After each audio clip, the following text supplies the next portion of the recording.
Caros irmãos e irmãs em Cristo e no Carmelo, a paz do Senhor.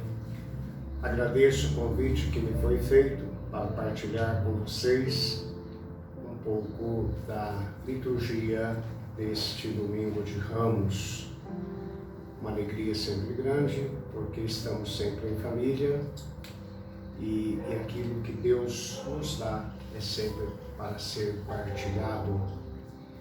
Este ano, o Evangelho do Domingo de Ramos, como o ano que estamos vivendo, é o Evangelho segundo Marcos.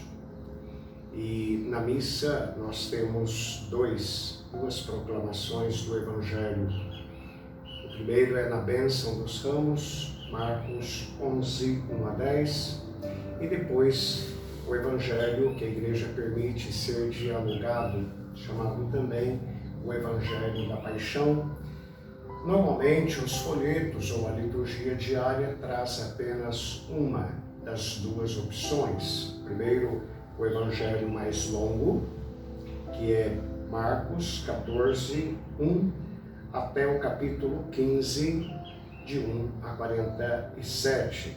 Ou então o Evangelho breve, a fórmula mais breve também permitida, Marcos 15, 1 a 39. De certa forma, nós conhecemos já estes evangelhos, porque eles voltam com muita frequência, seja como Marcos, Lucas e Mateus. Mas Marcos tem algumas particularidades no seu evangelho. Primeiro, nós sabemos pela tradição da Igreja que o evangelista Marcos é o mais antigo, em que os outros dependem, de certa forma, também deste Evangelho de Marcos. Marcos mostra Jesus na sua fraqueza. Ele, diferentemente dos demais evangelistas, ele apresenta Jesus como aquele cordeiro que vai ao matadouro sem abrir a boca. Jesus, na Paixão de Marcos, fala muito pouco. E é claro que quando nós ouvimos o relato da Paixão, seja nas palavras, seja nos gestos, nas atitudes de Jesus, ou daqueles que fazem parte da Paixão, nós temos também que ler ali as palavras de Deus. Devemos nos perguntar com seriedade como também nós imitamos esta paixão do Senhor, porque nem sempre é fácil a gente se calar.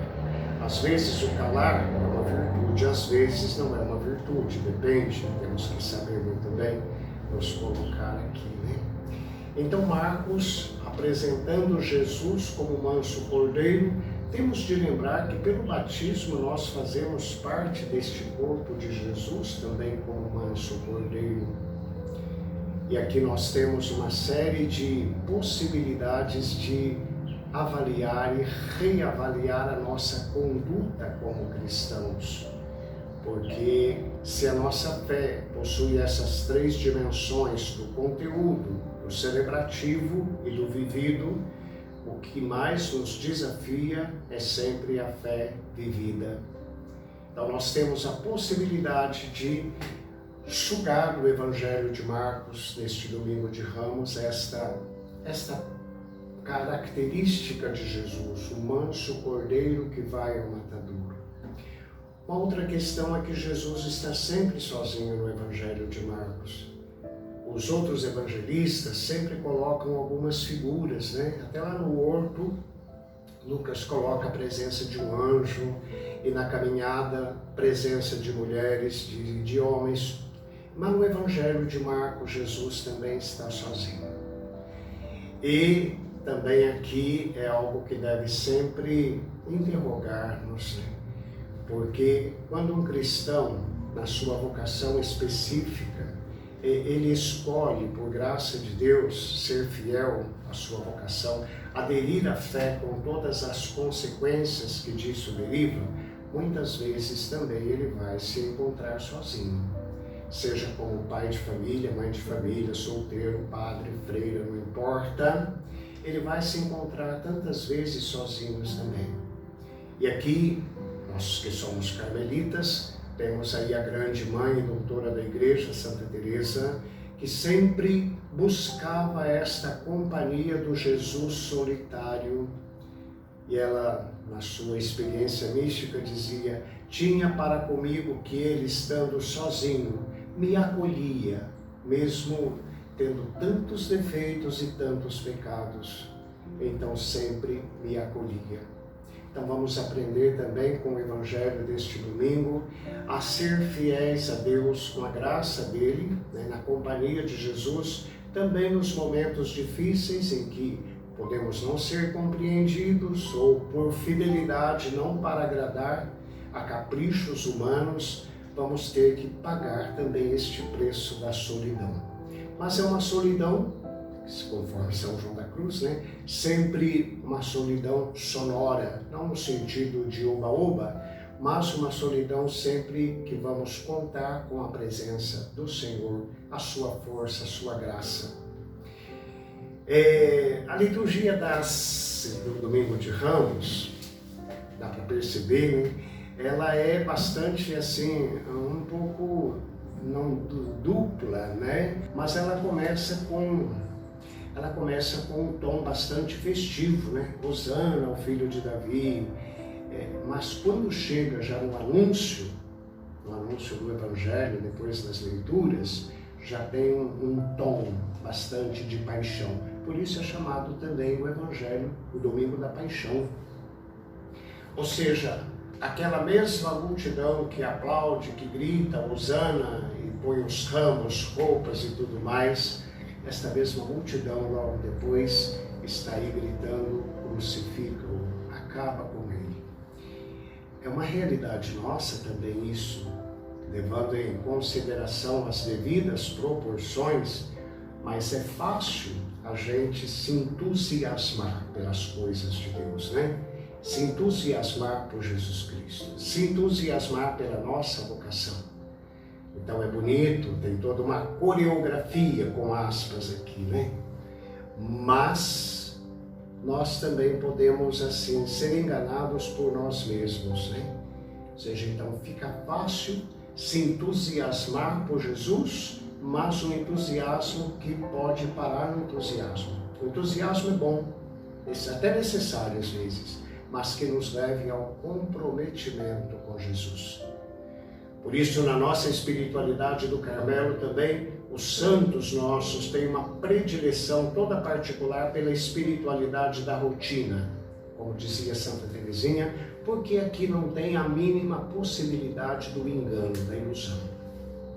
Vamos viver os eventos solenes, sem dúvida, mas temos que ficar muito atentos para também, com a nossa boca, a gente proclamar e viva Jesus, mas depois com a nossa vida desdizer tudo aquilo que afirmamos ou cantamos de uma forma solene.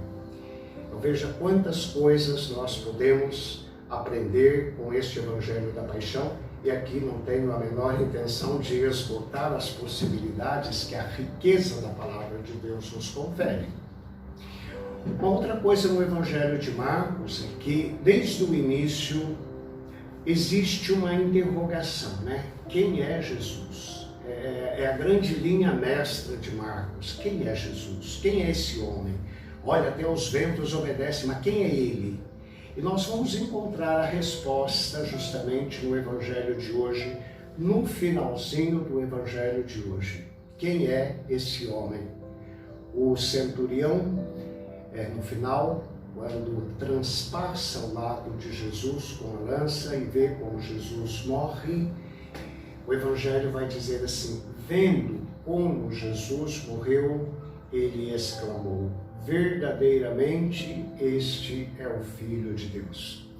Ou seja, temos a mais alta proclamação de fé na pessoa, na divindade de Jesus. Esse centurião não faz esta proclamação de fé fundamentando a sua fé nos sinais externos que aconteceram, como o terremoto, o véu que rasga e todas essas coisas que têm todo um sentido profundo. mas ele faz a sua profissão de fé quando vê o modo como Jesus morreu. Nós também, que tantas vezes procuramos sinais exteriores, em excesso tantas vezes, buscamos curas, buscamos isso, buscamos aquilo, e não voltamos o nosso olhar para o sinal por excelência, que é o próprio Jesus. Um dia Jesus disse: essa geração é uma geração má, porque ela procura sinais, e nenhum sinal será dado, a não ser o sinal de Jonas. Assim como Jonas foi um sinal para os ninivitas, então também o Filho do Homem será ele um sinal para esta geração. Não é por menos que em algumas devoções, algumas tradições devocionais em vários lugares do mundo, quando se reza via sacra, na estação em que Cristo é crucificado, normalmente não se reza nada. Apenas se fica em silêncio durante algum tempo e no final se recita o credo. Ou seja, professar a fé diante de um crucificado. Um crucificado. Sabendo que não para a crucificação, não é a última palavra, mas a ressurreição necessariamente passa pela crucificação.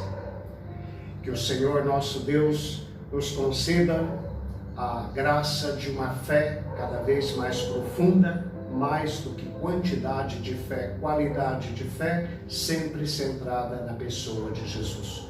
Como os nossos santos, cada um a seu modo, diziam: olhos fixos em Jesus. Claro que não se trata apenas de uma imagem sua, que ajuda também, mas da pessoa de Jesus, conforme os santos evangelhos nos mostram.